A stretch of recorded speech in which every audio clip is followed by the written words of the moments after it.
हुकूमत तेलंगाना की जानिब से धरनी पोर्टल के मुतबादल के तौर पर 14 अप्रैल 2025 से मुतारिफ कराए जाने वाले भू भारती पोर्टल पर अपनी शदीद खदशात का इजहार करते हुए हाई कोर्ट ऑफ तेलंगाना के नामवर वकील माहिर अराजी असलाहत मोहम्मद सादिक अली सदर सादिक फाउंडेशन जनगांव ने मीडिया से बात करते हुए कहा कि 2023 में तेलंगाना में हुकूमत की जानिब से नाफिज किए गए धरानी पोर्टल की खामियों, पेचीदगियों और पैदा होने वाले मसाइल से वाकफियत हासिल करने की गर्ज से उन्होंने सादिक फाउंडेशन के तहत रियासत गिर सतह पर मुख्तलिफ मकामात का दौरा करते हुए हक़ाइक़ से वाकफियत हासिल की और अवाम की जानिब से पेश किए गए मसाइल को हुक्मरानों और अवाम के दरमियान उजागर किया। ताहम उस वक्त के हुक्मरानों ने धरानी पोर्टल को ही सही तस्वुर करते हुए पेश करता तजावीज़ को पस्ते पुश डाल दिया, जो कि KCR हुकूमत की इंतखाबी शिकस्त के वजूहात में से सबसे बड़ी अहम वजह थी। कांग्रेस पार्टी ने अपने इंतखाबी मंशूर में धरनी के जगह नए पोर्टल को मुतारिफ कराने का इंतखाबी वादा करते हुए इख्तियार हासिल किया। नेज़ इस ज़िमन में कमेटी तश्कील दी गई, जिसमें काफ़ी गौर गौस के बाद भू भारती पोर्टल को खतयत दी गई। इस दौरान जॉन पीटर ने कमेटी से अलहदगी इख्तियार की, जिसकी वजूहात और असबाब को आवाम के सामने लाना हुकूमत की बुनियादी जिम्मेदारी है। मोहम्मद सादिक अली एडवोकेट ने बताया कि भू भारती के खदो खाल पर काफ़ी कसरत और गहराई से उन्होंने मुतालिया किया और हुकूमत को तजवीज़ पेश की कि भू भारती में इन ऑनलाइन दरख्वास्तों के बजाय अवाम की जानिब से पेश की जाने वाली तहरीरी दरख्वास्तों को कबूल करने का मंजूर किया जाएगा।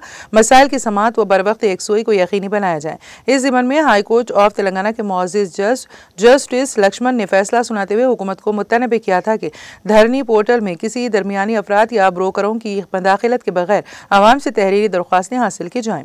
ताहम हुकूमत ने अदालत आलिया के अहकामात को नज़रअंदाज कर दिया।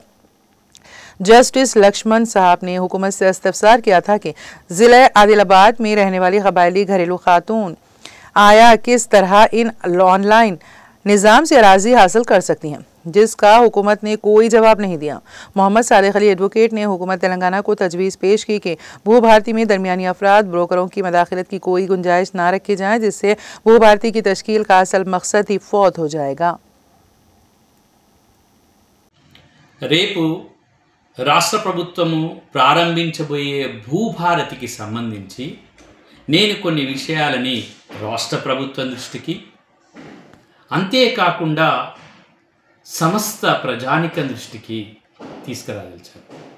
2023లో ధరణి వల్ల చాలా నష్టాలు జరుగుతున్నాయి. ధరణిని ప్రత్యక్షంగా తెలుసుకోవడం కొరకు రాష్ట్ర వ్యాప్తంగా సాదిక్ ఫౌండేషన్ ఆధ్వర్యంలో నేను రాష్ట్రవ్యాప్త పర్యటనను చేయడం జరిగింది. ధరణి సమస్యలను అధ్యయనం చేసి ధరణి సమస్యల వల్ల చాలా సమస్యలు ఉత్పన్నమవుతాయని ప్రజానికానికి అటు పాలకులకు తెలియచేయడం జరిగింది. కానీ గత ప్రభుత్వం దీన్ని పట్టించుకోలేదు.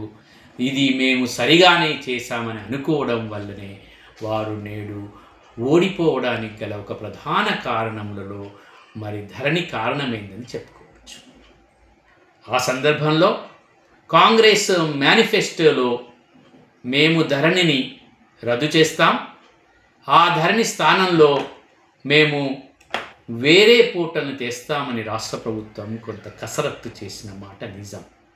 కానీ నేటికి మేము ఆ కసరత్తు చేసిన చట్టంపై, రాబోయే నియమ నిబంధనలపై మాకింకా కొన్ని సందేహాలు ఉన్నాయి.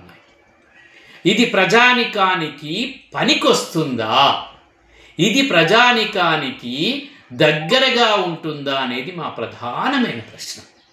ఒకటి, ఆన్లైన్ అప్లికేషన్లు కాదు, చేతితో రాసిన అప్లికేషన్లు తీసుకోవాలనేది మా డిమాండ్. ఆన్లైన్లో ఈ హైకోర్టు తీర్పు, జస్టిస్ లక్ష్మణ్ గారి తీర్పు చాలా స్పష్టంగా చెప్తుంది.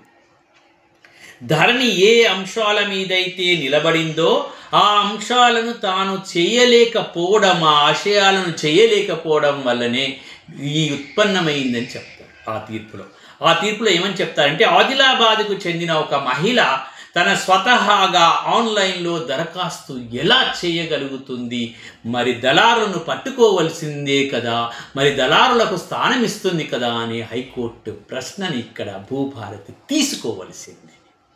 భూభారతిలో మేము ప్రధాన డిమాండ్ పెట్టేది చేతితో రాసిన అప్లికేషన్లు మీరు ఖచ్చితంగా తీసుకోవాలి. ఆన్లైన్ తప్పనిసరి అని అనకూడదు. ఒకవేళ అంటే భూభారతి కూడా ధరణిలాగానే ఏమాత్రం పనికిరాదు.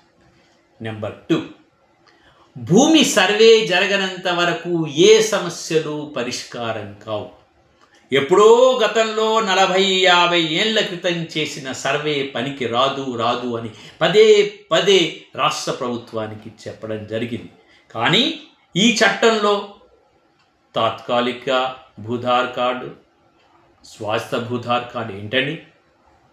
మాకు స్వాస్థ్య భూధార్ కార్డే కావాలి, అక్షాంశ రేఖాంశాలతో కొలిచి నా భూమిని నాకిస్తేనే భూభారతి నిజమైంది, లేకపోతే భూభారతి పనికిరాదని స్పష్టంగా డిమాండ్ చేస్తున్నాం.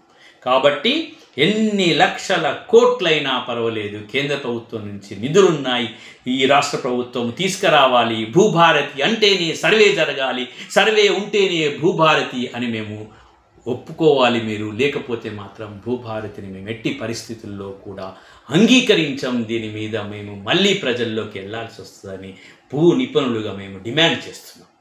ఇక చాలా ముఖ్యమైన విషయం, ఈ భూభారతిలో చాలా గ్రీవియన్స్ అంటే ఫిర్యాదులు తక్షణమే పరిష్కారం కావాలి. 10 రోజులు ఎట్టి ప్రతి సమస్యను తహసీల్దార్ దగ్గరే పెట్టాలి. మొదలు తహసీల్దార్ గారికే మేము అప్లికేషన్ ఇస్తాం.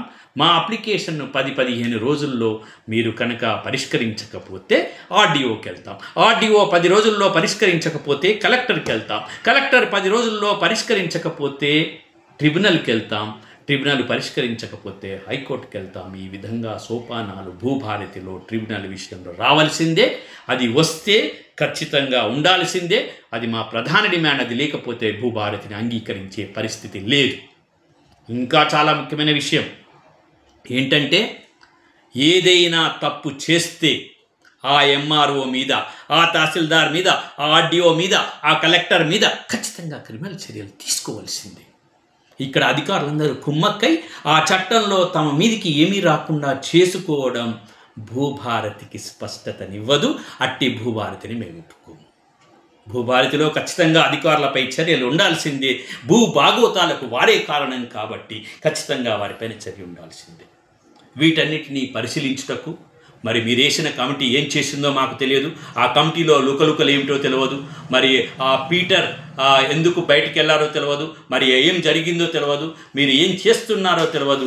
భూభారతిని రేపు ప్రవేశపెట్టబోయే ముందు ఇవన్నీ విషయాలను మీరు చెప్పాల్సిందే, ప్రజానికానికి తెలియచేయాల్సిందే. మీరు ఇచ్చిన వాగ్దానాలను నిలుపుకోవాల్సిందే. లేకుంటే ఈ భూభారతి విషయంలో మాకు కనుక మేము చెప్పిన డిమాండ్ లేకపోతే మళ్ళీ భూభారతిపై ఉద్యమిస్తాం.